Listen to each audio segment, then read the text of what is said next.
राष्ट्र में जाकर के जब कोई बहुत बड़ा कार्य करना होता है, कोई बहुत बड़ा राष्ट्र का मुद्दा होता तो आप क्या हैं, हिंदू हैं या आर्य हैं? हमारे यहाँ ये सुनाया गया, हमारे विद्वानों ने भी सुनाया।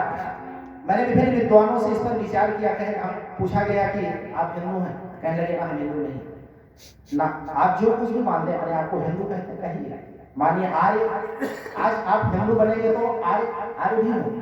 अब इसका लोगों ने अर्थ बनाया, कहने लगे कि जी इसमें जो है हमें चिढ़ाने के लिए कहा गया। ठीक है, चिढ़ाने के लिए कहा गया। क्या चिढ़ाएगा? कहते हैं हिंदू माने काला, लुटेरा, चोर इत्यादि के नाम से बताते हैं। आपने सुना होगा, पर कोई नई बात नहीं बता। लेकिन जो इसकी व्याख्या किए हैं लोगों ने, उन्होंने अपने तरीके से किया।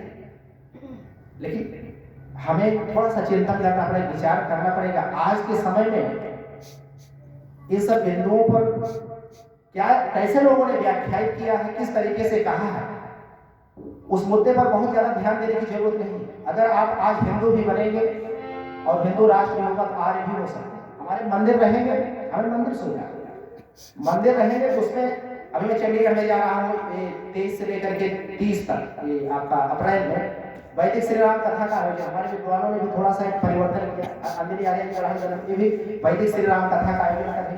ये हमारा उद्देश्य नहीं श्री राम कथा सुना। श्री राम कथा तो बहुत सुंदर तरीके से, जितनी सुंदर चौपाइयां रामचरितमानस की या राधे श्याम रामायण की अवध क्षेत्र के इधर सुल्तानपुर, मऊ, आजमगढ़ का ये जो क्षेत्र है, जितनी सुंदर चौपाइयां यहाँ के लोग गा देते हैं, पश्चिम के लोगों की बस की बात नहीं, क्योंकि अवधी भाषा में जो नहीं गा सकते हैं। ये उद्देश्य नहीं है श्री राम कथा करने का, लेकिन उसके पीछे का जो हमारा उद्देश्य है वो सबसे बड़ा राष्ट्र, सबसे बड़ा क्या उद्देश्य है? और राष्ट्र, और राष्ट्र रक्षा होनी चाहिए। ये पहले भी हुई, जब से ये दुनिया बनी है तब से लेकर के, चाहे अंग्रेजों का शासनकाल रहा हो, चाहे वो मुगलों का या तुगलों का शासनकाल रहा हो, उस समय में भी हमारे योद्धाओं ने, हमारे वीरों ने अपने जीवन को आहुत किया, लगाया यथासंभव। चाहे वो राणा प्रताप रहे हो, घास की रोटी खाई हो, चाहे वो वीर शिवाजी रहे हो, जब माता जीजाबाई ने उनको ललकारा छत पर चढ़ करके, और छोटे से जीजाबाई ने दिखाए जो झंडा फहरा रहा है किसका, तो जीजाबाई ने दिखाया और बताया कि झंडा उनका, बोले सवेरे सूर्य अस्त होते होते ये झंडा उतर जाना चाहिए, और सवेरे सूर्य निकला नहीं था, सवेरे सूर्य निकलते निकलते झंडा जो है निकल जाना चाहिए। ये माता ने वो ओज दिया। आप विचार तो करिए, आप किसी दुर्गा से कब नहीं, क्षमा करिएगा, आप क्या है, नवरात्र आने वाला है, दुर्गा की पूजा करते हैं। माता ने मारा एक राक्षस को, मैं ज्यादा तो नहीं जा रहा, ज्यादा नहीं जा रहा, कह रहे हैं कि माता दुर्गा ने एक राक्षस को मारा। कौन था वो, किसको मारा है? महिषासुर को मार दिया माता दुर्गा ने। क्यों मारा? क्योंकि वो क्या था? हमने पूछा लोगों से, क्या था? वो कह रहे हैं दोष था, राक्षस था, कुछ भी था, मतलब अच्छा इंसान तो नहीं था, अच्छा मनुष्य नहीं, ऐसा माना जाए। माता ने मार दिया भाला लेकर, ये अच्छा कार्य किया, अच्छा किया ना। और एक बात और बता दो, हमारे जितने पूर्वज हुए हैं, योगेश्वर कृष्ण महाराज का आप देखेंगे चक्र सुदर्शनधारी, चक्र वाले, बंसी वाले कृष्ण नहीं, एक चक्रधारी कृष्ण जी हैं। शिशुपाल ने कितनी गालियां दी?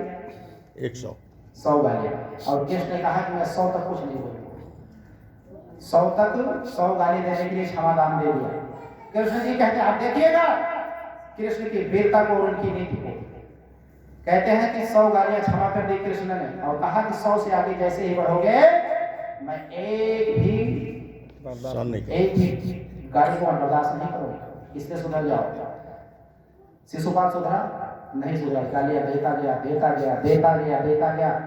और हमारे योगेश्वर कृष्णचंद्र महाराज जी नीति मर्मज्य विद्वान, ओ गिनते गए 91, 92, 93, 94, 95, 96, 97, 98, 99, 100 बोले अभी भी सुधर जाओ, नहीं सुधरा। और फिर जाकर के चक्र को उठाया, उसकी गर्दन को काट दिया। ये आसुरी वृत्तियां थी, और ये आसुरी वृत्तियां, ये रावण का जलाना, ये जो प्रचलन हुआ, ठीक है, जलाया जा रहा है। अरे आज हमारे राष्ट्र की वो हालत होती जा रही श्रीमान जी, लोग इतनी योजनाओं के साथ में प्रतिबद्ध है, कहते हैं कि अगर रावण जलना चाहिए तो राम भी। कहा जा रहा है आप देखिएगा जा करके ऐसे ऐसे संगठन बनाए जा रहे हैं, कह रहे हैं कि रावण को अपने लोग आदर्श बता रहे हैं, और ये परोसा जा रहा, कह रहे होलिका को जलाया गया, ये नारी का अपमान हुआ इसलिए होली मत। अरे उसके अध्यात्म तत्व को, उसकी परंपरा को तो जानिए, आखिर होली है क्या चीज। आज होली का लोग तात्पर्य नहीं जानते कि होली का एक प्रारंभ ये कहां से हुआ। ये तो हमारी वैदिक सनातन परिपाटी है, ये दुनिया के आरंभ से नव श्रेष्ठी यज्ञ के नाम अर्थात नव जो नया अन्न है, और कहते हैं कि इष्ट, ये जो शायद यज्ञ को ही कहते हैं, इष्टि कहते हैं, यज्ञ को ही कहते हैं, और सस्य माने होता है अन्न, जो नव यानी नया, और सस्य ये जो है आपका अन्न, और इष्ट जो यज्ञ किया जाता है, इष्टि माने यज्ञ, ये तो यज्ञ का एक प्रारूप है। और एक बात और बता दें, जो लोग ये कहते हैं नारी का दहन किया गया था, मेरी आवाज जहां तक करें दुनिया के लोगों में पूरे डंके के साथ में चैलेंज पूर्वक अधिकार पूर्वक ये घोषणा करता हूं, अगर किसी को इस बिंदु पर वार्ता करनी, मेरी बात फिर तक पहुंचे तो एक बार और सवाल होगा। ये मेरा दावा है, चुनौती है, ये दयानंद का ये रामनगर आर्य और जीवन भर ललकारता रहेगा, आकर के कोई दुनिया का किसी भी विचारधारा से जुड़ा हुआ करके सिद्ध कर दे होलिका का दहन किया गया। ये बिल्कुल निराधार तथ्य प्रस्तुत किया जाता है कि होलिका का दहन किया गया। लोग जानते ही नहीं होलिका क्या चीज है। अच्छा एक बात और बताइए, जब होलिका जलाया जाता है, हमारे यहाँ कई लोग हैं ऐसे श्रद्धा वो लगा लेते हैं, उसकी राख को जो है मस्तिष्क में कुछ लोग लगा लेते हैं। अच्छा जब किसी का दहन या कोई लाश जलाई जाती है तो वहाँ कोई राख लगाता है? कोई नहीं, लेकिन यहाँ पर राख लगाई जाती है। कुछ माताएं होती हैं, यज्ञ जब किया जाता है, आप जैसे जब प्रचारक विद्वान लोग जाते हैं नए नए परिवार में, तो माताएं श्रद्धा बस हवन कुंड की राख को भी कहीं कहीं फेरा लेना लोग भ्रमण कर लेते हैं, यज्ञ की परिक्रमा कर लेते हैं, उनकी एक श्रद्धा, ये सिद्धांत नहीं है, लेकिन वो श्रद्धा बस कहीं राख लोग लगा लेते हैं। विवाह जब होता है, हमारे पौराणिक पंडित कहते हैं कि वो कन्या के हाथ में ही वो राख में थोड़ा सा लगा दीजिए, मस्तिष्क में लगा दीजिए, कि लोग रीति लोग परंपराएं ऐसा किया जाता है। लेकिन जब कोई मुर्दा जलाया जाता है तो कोई भी राख को लगाया नहीं जाता। होलिका दहन जब किया जाता है तो राख को लगाया जाता है। तो इससे स्पष्ट होता है कि होलिका दहन किया जा रहा है, ये भी यज्ञ क्या है, यज्ञ का एक रूप है और विराट रूप है, जो कि उसमें जो नया अन्न होता है उसे भी आहूत किया जाता है। हमारे यहाँ एक परंपरा थी, जो अन्न नया पकता था उसे ले जाकर के आहूत किया जाता था, पहले यज्ञ किया जाता था और फिर उसके बाद में उस अवशेष प्रसाद को हम ग्रहण करना प्रारंभ करते थे। एक विधा, लेकिन आज इस विधा को लोग नहीं जानते हैं और इसके नाम पर विभिन्न तरीके के अविद्या और अज्ञानता से पूरी तरह से परोसा जा रहा और लोग वही सुन रहे हैं और उसी को लोग चरितार्थ में धीरे धीरे कर रहे हैं। और उसका कारण क्या है कि हमारा जो प्रचार जितने विस्तृत तरीके से होना चाहिए, मुझे ऐसा लगता है कि वो कहीं ना कहीं से वो हो नहीं पा रहा है। इसलिए निवेदन करूंगा कि अच्छा लाइनें आपके बीच में, वेद के अनुकूल ही है भाइयों, वेद के अनुकूल ही है भाइयों, आचरण अपना बनाना चाहिए, आचरण अपना बनाना चाहिए, वेद का पढ़ना चाहिए, वेद का सुनाना, वेद का सुनाना चाहिए, वेद का सुनाना चाहिए, वेद का पढ़ाना चाहिए, वेद का सुनाना चाहिए, वेद का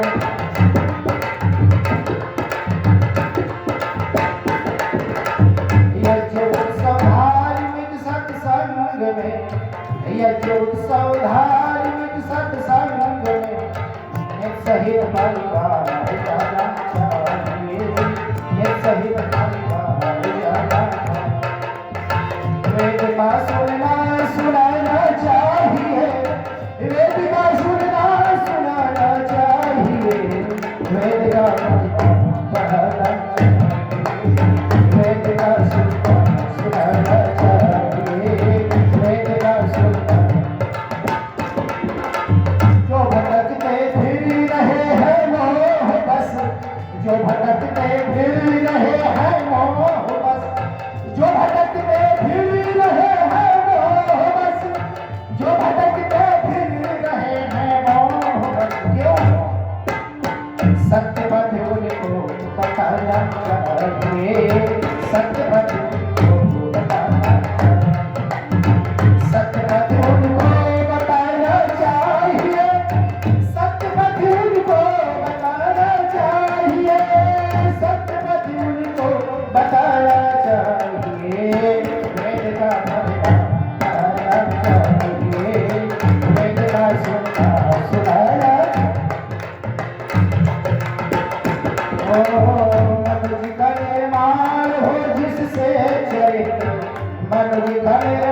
मधुर का निर्माण हो जिससे चरित्र, मधुर का निर्माण हो जिससे चरित्र, गाने ऐसा शोध गाना चाहिए, गाने ऐसा शोध, वेद का सुनना सुनाना चाहिए, वेद का पढ़ना पढ़ाना चाहिए, वेद का सुनना वो सदाया रोड निज करता पर, वो सदाया रोड निज करता पर, वो तेरे सितारे चुकाना चाहिए, वो तेरे सितारे चुकाना चाहिए, वेद का पढ़ाना चाहिए, वेद का सुनना सुनाना चाहिए, वेद का पढ़ना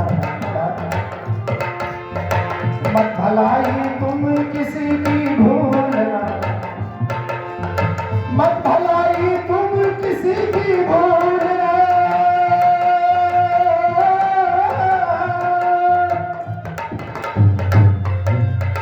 मत भलाई तुम किसी की भूलना, हाँ भला कर भूल जाना चाहिए, हाँ भला कर भूल जाना, हाँ भला कर भूल जाना चाहिए, वेद का पढ़ना पढ़ाना चाहिए, वेद का सुनना सुनाना चाहिए, वेद का पढ़ना पढ़ाना चाहिए, वेद का लाभ कहने से न कुछ होगा प्रकाश,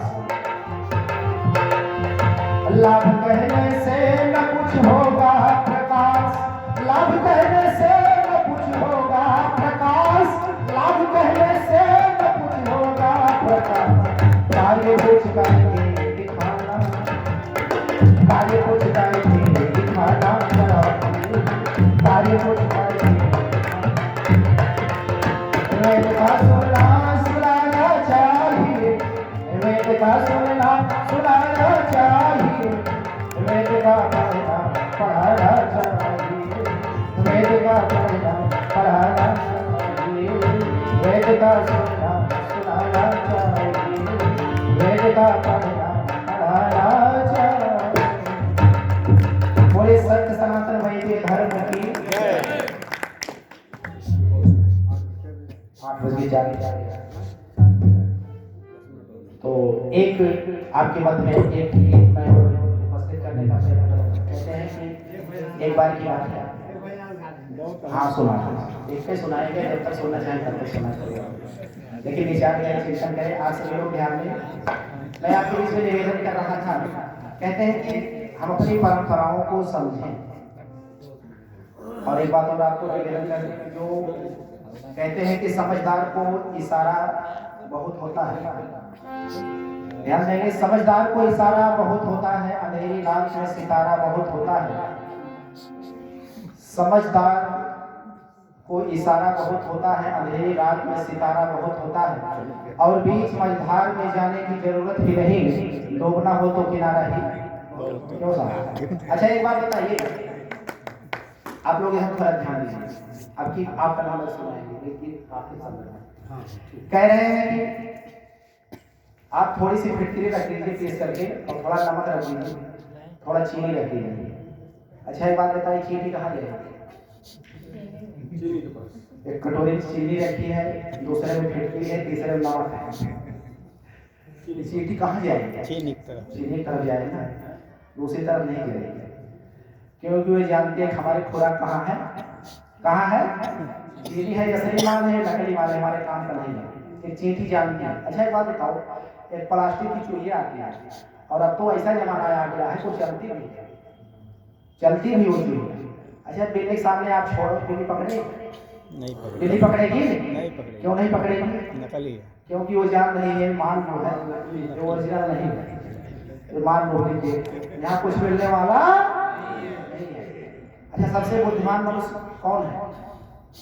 सबसे बुद्धिमान कौन माना गया है? कहते हैं बलशाली हाथी होता है, लेकिन हाथी को भी कौन कंट्रोल कर लेता है? कौन कंट्रोल करता है? सवारी करता है। ऊंट को भी कंट्रोल कर लेता हाथी, और बेस्तर सांप और नेवले जैसे होने को भी पिटारी में कौन बंद कर लेता है? मनुष्य बंद कर लेता है। लेकिन हाय मनुष्य, इसको ये पहचान नहीं कि नकली कौन है और असली। जहां मर्जी वहीं पे सर पकड़ लिया, जहां मर्जी जैसा आया वैसा। हमने पूरे दावे के साथ करा, दुनिया के लोगों, माताओं और बहनों, जय हनुमान करो, ठीक है, आप क्या कर रहे हैं। लेकिन किसी भी आपके, चाहे वो हनुमान चालीसा, चाहे रामचरित मानस हो, चाहे अनंत ग्रंथ, कहीं पर भी ज्ञान प्रकाश जी नमस्ते। माताओं बहनों, चाहे हमारे कोई भी धार्मिक ग्रंथ हो, कहीं पर भी ये जो हम आज जहर, अभी आप गूगल कर लीजिए, मेरी बात मत मानिए, जाने दीजिए आप थोड़ी देर के लिए इस मंच पर, आर्य समाज के विद्वानों को प्रचार हो रहा। अभी आप गूगल कर लीजिए, जो आप अगरबत्ती सुलगा रहे हैं उससे सुगंधी निकल रही है, दुर्गंधी निकल रही है, आपको पता चल रहा है कितना जहर फैलाया जा रहा है। और उसमें कौन लकड़ी लगाई गई है? बांस की लकड़ी। कौन सी लकड़ी? बांस की लकड़ी। दोहरी घाट में जब मुर्दा ले जाया जाता, बांस भी जलाया, बांस भी नहीं जलाते हैं, और उसमें बांस की लकड़ी पे जो है अगरबत्ती लगाई गई है, और उसे किसको सुहाया जा रहा है? देवता को। हनुमान जी को, मेरे नौजवान भाइयों, राम के वंशजों, कृष्ण के बेटों, सनातन धर्म के सजग नौजवान, मेरे योद्धाओं, मेरे वीरों, साथियों, बहनों, भाइयों, आप चिंतन करें, मनन करें। अगर मुझे कोई ये दिखा दे माता सीता ने अगरबत्ती सुलगाया था, कोई दिखा दे, मैं 10,000 रुपए इनाम दूंगा। कोई नहीं दिखा सकता, सुन लीजिएगा। आप अगर कोई भी दिखा दे माता रुक्मणी ने ये किया था, सुलगाया था, नहीं दिखा सकता है कोई भी। और एक बात और बता दूं, हमारे राम और कृष्ण, गौतम, कपिल, कांत, जैमिनी, महर्षि वेदव्यास, ये जो ऋषियों की परंपरा रही है दुनिया के आरंभ से लेकर के, और 5,000 लगभग वर्ष पूर्व पर्यंत आपको कोई ऐसा महापुरुष दिव्य आत्मा नहीं मिलेगा जो ऐसा करता रहा होगा, अगरबत्ती सुलगाता रहा होगा। और अगर आप दिखा दे कि नाम और होगा, ये बाजा दे तो भले ही मालूम होगा, कोई बात नहीं दिखा सकते हैं। हे माता और बहनों, यज्ञ की परंपरा प्रतिष्ठित करो जीवन। और एक बात और बता दो, अगर हो सके महीने में एक दिन, यहाँ एक दिन महीने में यज्ञ की परंपरा डालो। और बात, अगर आप सचमुच के जीवन में चरितार्थ कर रहे हैं, ताली बजाइए, ना कर रहे हैं कुछ करिए। नर हो न निराश करो मन को, कुछ काम करो, कुछ काम करो, जग में रह कर कुछ नाम करो। नर हो न निराश करो मन को, कुछ काम करो, कुछ काम आप करना तो प्रारंभ करें। आपके जीवन में उद्देश्य होना चाहिए कि महीने में एक दिन यहाँ यज्ञ की परिपाटी लगाइए। सब लोग कल के सत्र बच्चों को भी लेकर के आइए, जरूर लेकर के आइए। जितने भी बच्चे हैं, बेटा है, बेटियां, सब लोगों को इस सत्संग में लेकर के आए। और यहाँ से जो अंकुर दिया जा रहा है, जो ज्ञान विद्वानों के द्वारा प्रदान किया जा रहा है, उनके मानस पटल पर अंकित जरूर होगा। जो सुनाया जाता है वो चित्त में अंकित होता है। तो आज नहीं तो कल, कल नहीं तो परसों, जो धरती में जो बीज पड़ा हुआ है वो उगेगा। उगेगा कब उगेगा? जब समय आएगा, उगेगा जरूर। लेकिन अगर बीज ही समाप्त हो गया तो उगने वाला, हमारे जो बच्चे हैं, जो हमारे बेटा हैं, जो हमारी बेटियां हैं, जो हमारे वो बाल हैं, जो ये बाल हैं, ये बीज है, बीज स्वरूप, इनको लेकर के यहाँ पर उपस्थित होइए। ऐसे अपने सनातन धर्म के गौरव को उनको जो है सिखाइए, बताइए, बैठाइए। उनके ऊपर ये निश्चित रूप से बहुत प्रभाव पड़ेगा। इसलिए माताओं और बहनों, बस आपके मध्य में मैं इतना ही निवेदन करूंगा कि ये जो हमारा घर है, मैंने कहा कि ईश्वर की उपासना है, ये जो हमारा घर है, टाइम निकल चुका है। बस इस घर को भी क्या कहा गया है? ये मंदिर कहा गया है। क्या कहा गया है?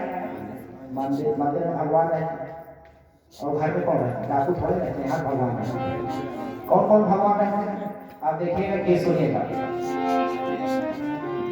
घर ही के मंदिर बनैबे, घर ही के मंदिर बनैबे, बाहर हम पूजे।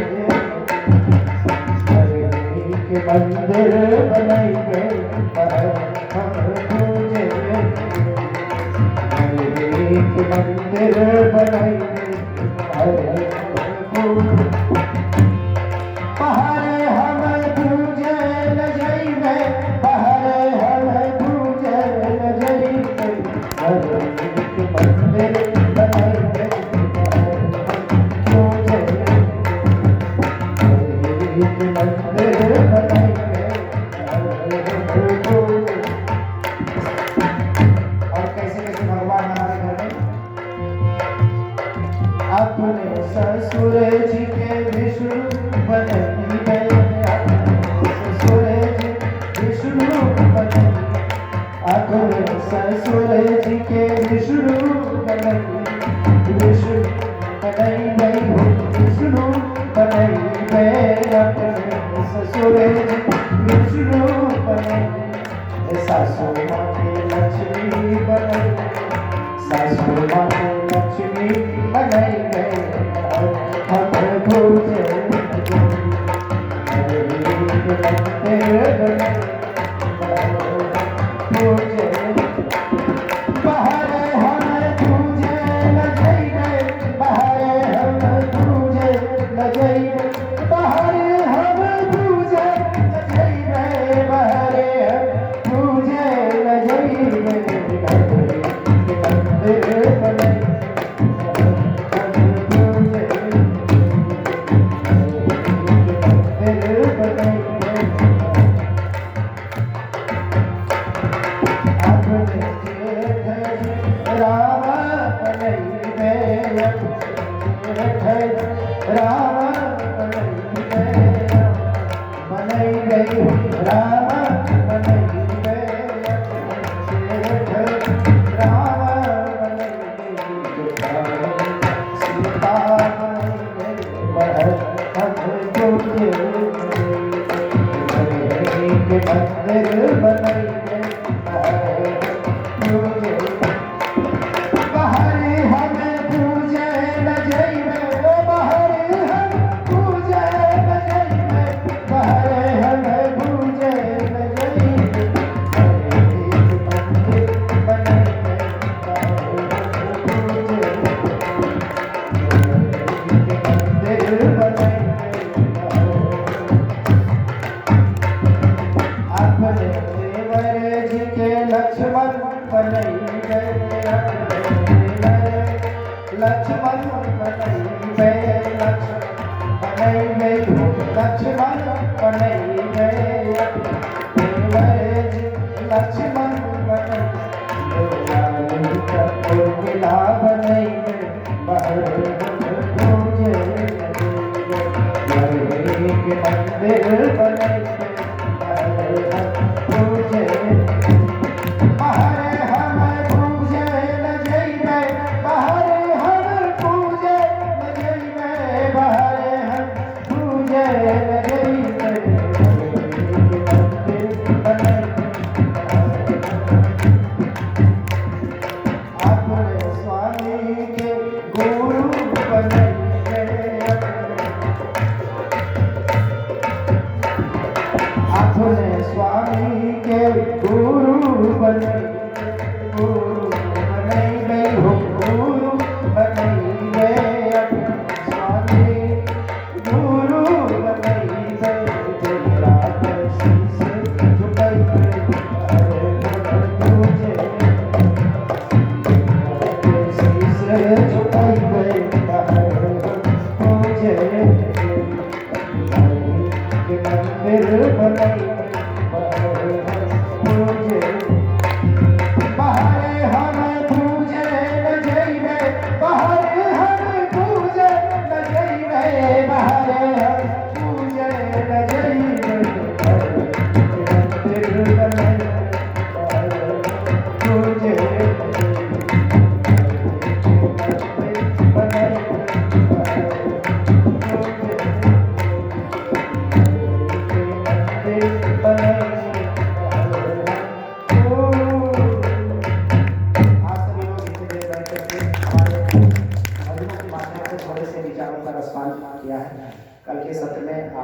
से मेरा इतना ही अनुरोध है, निवेदन है कि आप सभी लोग यहाँ पर पहुँचे। 3 दिनों तक कार्यक्रम चलेगा और छोटे छोटे बच्चों को भी लेकर के, कुछ लोग कहते हैं बच्चे जाके हुड़दंग करते हैं तो ये ना सुनेंगे ना सुनने देंगे, तो इसलिए उनको नहीं ले जाना चाहिए। देखिए उनका स्वभाव होगा, बच्चे और बंदर कभी शांत नहीं रहते। बंदर भी कूदते रहते हैं, डांस से उठ जाते हैं, और बच्चे भी खेल कूद करते रहते हैं, उनका स्वभाव है। लेकिन ऐसा नहीं कि उनको ऐसे परिवेश से नहीं ले जाना चाहिए, ले जाए, व्यवस्था बनाकर रखें, उनके ऊपर थोड़ा ध्यान दिया जाए, व्यवस्था बना करके रखना चाहिए कि जिससे जो है उनका भी ये जो है ज्ञान का प्रभाव उनके चित्त पर अंकित हो और हम भी सुने, उनको भी सुनाएं।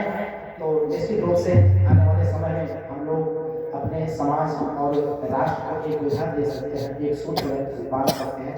आप सभी लोग इतनी देर बैठ करके हमारे थोड़े से संक्षिप्त विचारों को सुना। जो बात आपके हृदय आकाश तक पहुँची हो उस पर चिंतन करेंगे, मनन करेंगे, और जो ना पहुँची, कुछ ऐसा लगा हो कि महाराज जी इसमें देखिए मन से कुछ इधर उधर की बातें भी कर दी जो उठे नहीं, कोई बात नहीं, मुझे वापस कर देंगे। वो मेरी अल्पज्ञता, मेरी बात हो सकती है, ऋषियों की या जो है हमारे शास्त्रों की, हमारे वेदों की कोई भी वार्ता नहीं थी, वो मेरी थी, उसे मैं सहज स्वीकार कर लूँगा। लेकिन जो बात वास्तव में लगी हो कि नहीं, ये हमारे परिवार और समाज या हमारे व्यक्तिगत जीवन में इसकी विशेष रूप से जरूरत है, आवश्यकता है, उस पर बहुत विचार करेंगे। बस आपके मध्य वाणी को विराम, एक लाइन और सुनाओ क्या। जागते रहिए और को भी जगाते रहिए, जागते रहिए और को भी जगाते रहिए। मेरी आवाज में आवाज मिलाते रहिए, मेरी आवाज में आवाज मिलाते। जागते रहिए और को भी जगाते रहिए, जागते रहिए और को भी जगाते रहिए। मेरी आवाज में आवाज मिलाते रहिए, मेरी आवाज में आवाज मिलाते। ओम शम। बहुत सुंदर कार्यक्रम आप सुने, जोरदार तालियां बजाएं। सज्जनों, माताओं बहनों, आज प्रथम दिवस था और देखिए, कहते हैं कि जब दुकान पर अच्छे ग्राहक पहुंचते हैं, ग्राहक अच्छे पहुंचते हैं तो दुकानदार जो है थान खोलता है, थान खोल के दिखाता है, नहीं तो टुकड़ा उकड़ा से काम चला लेता है। आप लोग मानो एक ग्राहक के तुल्य है और इन्होंने, महाराज जी ने जो है दुकानदार के रूप